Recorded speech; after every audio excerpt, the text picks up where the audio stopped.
Bonsoir, à la une de l'actualité ce soir, une nouvelle journée d'action sociale aujourd'hui en Alsace. À Fegersheim, les salariés du laboratoire pharmaceutique Lilly France ont manifesté contre la suppression de postes annoncés. Et à Colmar, ce sont les syndicats d'enseignants qui se sont rassemblés. Comment éduquer des lycéens à l'image et au cinéma? Tout simplement en leur faisant rencontrer ceux qui font des films. Cela se passe avec l'association Le Récit. Et puis, le théâtre ne connaît pas de frontières avec le festival Alléop consacré aux franco-allemands. Il se déroule actuellement en Alsace et dans l'Ortenau. Mais pour commencer, les avions sont restés au sol à l'aéroport de Bâle-Mulhouse la nuit dernière. Un mouvement de grève inattendu des contrôleurs aériens a surpris les passagers. Au total, 37 vols ont été annulés et 30 700 voyageurs ont été impactés. Le trafic est revenu à la normale ce matin aux alentours de 8 heures, mais quelques retards ont été enregistrés dans la journée. Côté action sociale toujours, les salariés du groupe Lilly France ont manifesté leur mécontentement devant l'usine de Fegersheim ce matin. Le laboratoire pharmaceutique a récemment annoncé la suppression de 250 emplois sur son site alsacien. Une suppression justifiée par la direction par une baisse de volume de production. Après un plan de départ prévu fin 2020, 1550 salariés resteront sur le site. Les syndicats rencontreront demain les membres du comité social et économique, l'occasion de faire remonter leurs inquiétudes. On écoute Gilles Loris, délégué syndical CFTC Lilly France, au micro de Fanny Kunz. Le boulot, il faudra le faire quand même. On a quand même des volumes qui sont conséquents. On a déjà pas mal de services qui sont en souffrance actuellement. Et on se dit qu'avec 250 personnes en moins, c'est à peu près un peu plus d'une personne sur 5.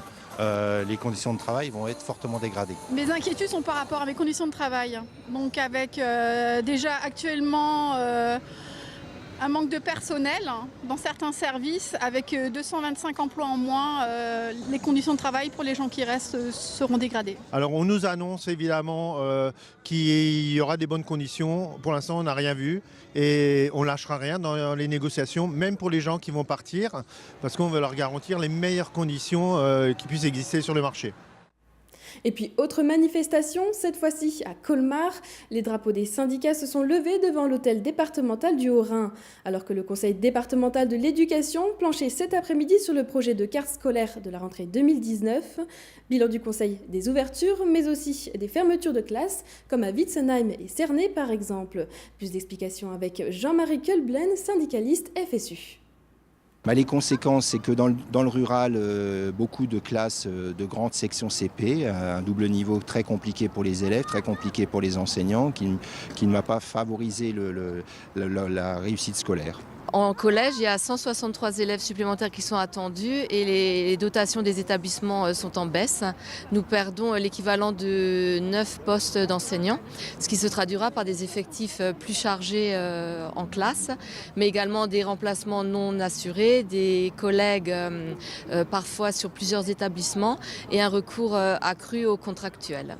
Et dans les lycées, alors que les classes étaient déjà très chargées, les effectifs sont à peu près stables, mais on perd l'équivalent de 43 postes.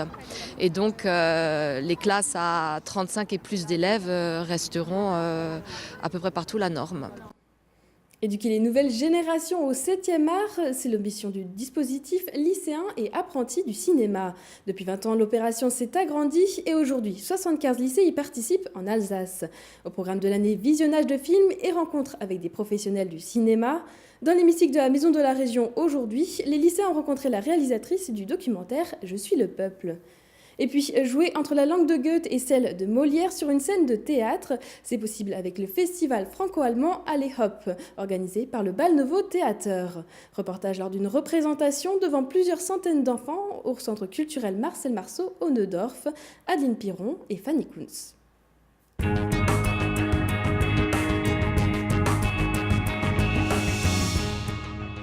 À l'heure des smartphones et des tablettes, mettre les pieds au cinéma, ce n'est plus vraiment la sortie du week-end.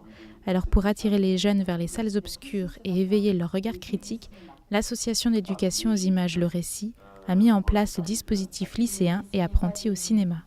Ça permet de faire découvrir 3 cinématographies différentes et ça permet aussi de montrer le chemin de la salle puisque depuis 3-4 ans, les spectateurs de plus de 50 ans sont plus nombreux au cinéma que ceux de moins de 25.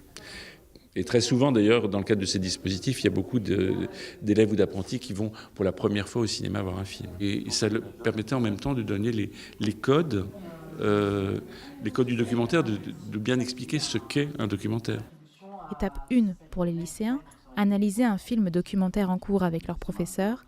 Étape 2, rencontrer la réalisatrice. C'était le cas ce matin avec Anna Roussillon et son documentaire « Je suis le peuple ». Je pense que c'est important d'avoir des outils d'analyse des films mais des images en général, parce que, bon, comme ça c'est bateau de le dire, mais il y a plein d'images partout et que je pense que c'est important pour évaluer, pour comprendre leur sens, pour évaluer leur pertinence et pour évaluer aussi ce qu'elles essayent parfois de nous faire penser. C'est bien qu'ils rencontrent aussi des auteurs pour comprendre que en fait, toute proposition d'image, c'est un regard de quelqu'un, même si on le cache, même si on fait comme si c'était objectif. Et rencontrer la personne qui est derrière un film, peut-être ça permet de plus comprendre ça, en fait. C'est toujours quelqu'un qui regarde quelque chose. Et comprendre ce regard, c'est une des clés de l'éducation à l'image, un travail au long cours, complété par des questions posées par les élèves avertis. On a appris plein de choses sur Anna Roussillon et son film. Ça nous permet de savoir comment ça se passe, les tournages de films, comment y vivent les acteurs et plein de choses sur le cinéma. Personnellement, je trouve que le cinéma, c'est un bon moyen de communication, comme la télé ou les réseaux sociaux. Ça permet de transmettre des émotions, des messages. Et je pense aussi que la façon dont elle a voulu transmettre son message, c'est aussi différent de ce qu'on a l'habitude de voir. Aujourd'hui et demain, les élèves de 13 lycées alsaciens rencontrent l'auteur.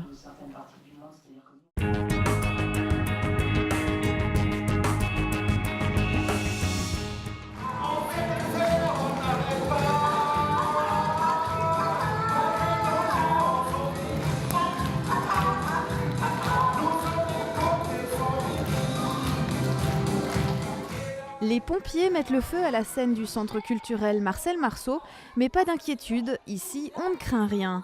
Ce matin, pour 400 écoliers français et allemands du district de Strasbourg-Ortenau, l'heure n'était pas au calcul ni à la grammaire. Le bal Nouveau Theater leur a donné rendez-vous au Neudorf pour découvrir la nouvelle création artistique nommée Pas de répit pour les pompiers.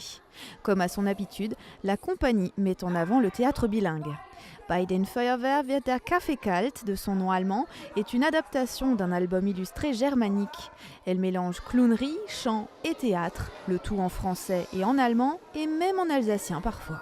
C'est un grand classique, l'œuvre de Hannes Hüttner, très souvent jouée en Allemagne. Et on s'est dit, pourquoi pas faire une adaptation pour la France avec une brigade franco-allemande, puisque ça intéresse surtout les enfants encore en maternelle et en élémentaire. Il y a du chant, il y a des clowneries, il y a l'allemand, le français, il y a le métier de pompier avec les catastrophes.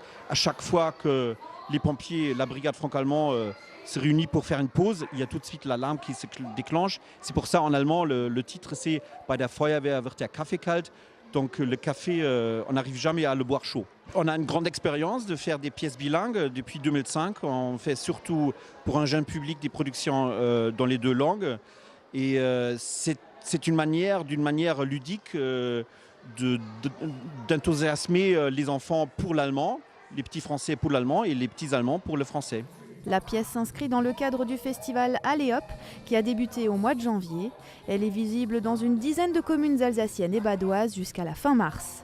En ce moment, on est en plein milieu du festival Allez Hop, qui est un festival transfrontalier pour jeunes publics. On propose sur la durée de presque 3 mois maintenant des spectacles dans environ 13 lieux différents. 6 pièces différentes avec presque 40 représentations. Et on accueille à peu près 6000 élèves français et allemands. La spécialité de nos pièces, surtout dans le cadre de Allez Hop, c'est que c'est des pièces bilingues. Donc il y a les deux langues en même temps sur scène, l'allemand et le français. Les pièces sont quand même complètement compréhensibles pour tout le monde. Le bal Nouveau Theater pourra bientôt accueillir ses spectateurs dans sa propre salle de spectacle, actuellement en construction à la sortie du pont Flimelin côté allemand. La date d'ouverture du théâtre est prévue le 28 septembre prochain.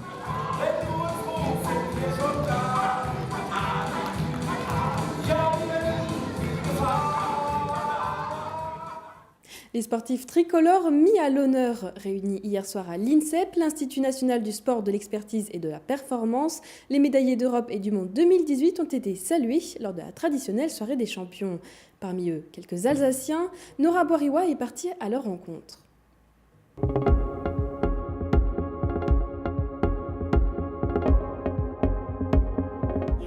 C'est ici que certains des plus grands sportifs français sont formés. L'INSEP en récompense chaque année.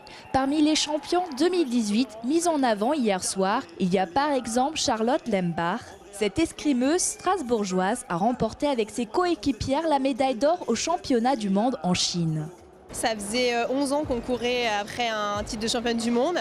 En vue de la qualification pour les Jeux Olympiques, ça nous place très bien. Et c'est vrai que ça a été beaucoup de frustration les dernières années, 2e, 3e. Donc enfin, on va dire, ce titre est acquis. Et maintenant, c'est d'autres titres et un titre de championne olympique aussi à aller chercher. Les récompenses sportives, le Strasbourgeois Mehdi Bala les a aussi connues en athlétisme. Médaillé dans tous les grands championnats sur 1500 mètres, il s'épanouit depuis avril 2017 en tant que directeur de la performance des équipes de France d'athlétisme. Effectivement, on a une certaine expérience quand on a été soi-même athlète de haut niveau. Les choses changent beaucoup, les codes changent beaucoup, donc effectivement on doit aussi s'adapter. Puis moi, encore une fois, c'est un privilège d'avoir la chance de continuer à être dans un milieu que je connais très bien, je connais quasiment que ça d'ailleurs, et d'accompagner des énormes champions comme on a la chance d'avoir en France. La ministre des Sports, Roxana Maracineanu, était également présente hier soir. Cette ancienne nageuse du Mulhouse Olympique Natation a été la première Française championne du monde de natation en 1998. Elle a rappelé l'importance de l'accompagnement des sportifs de haut niveau. J'ai vraiment envie de les accompagner non seulement au moment de la finale ou de la médaille au jeu, mais d'être présente aussi quand je vais sur les territoires, lorsqu'ils sont dans les centres de préparation nationaux, être à leur côté au moment, passer les voir à l'entraînement et puis passer les voir souvent ici aussi à l'INSEP. Puisqu'on est voisins, on n'est pas loin, nous, au ministère des Sports. Un des autres combats de la ministre des Sports, le sport féminin. Elle espère ainsi que l'opération Sport féminin toujours, mise à l'honneur ce week-end dans les médias, suscitera des vocations chez les jeunes filles. RGDS, partenaire des Alsaciens qui s'engagent. Place à l'image du jour d'Olivier Anne. Grâce à la Cité de l'Automobile de Mulhouse, piloter une Bugatti Veyron sera bientôt possible. À l'occasion des 110 ans de la marque, à partir du 1er juillet, les amateurs de Bugatti pourront tester la première supercar de série à dépasser les 400 km/h. My Veyron Experience emmènera une centaine de passionnés sur les routes d'Alsace ainsi que sur les autoroutes illimitées en Allemagne. Problème, on a trouvé les prix. Le simple tour de 75 km vous coûtera 4 990 €. La virée de 2 jours, avec étape dans les 2 et 3 étoiles Michelin de la région, la bagatelle de 11 900 €.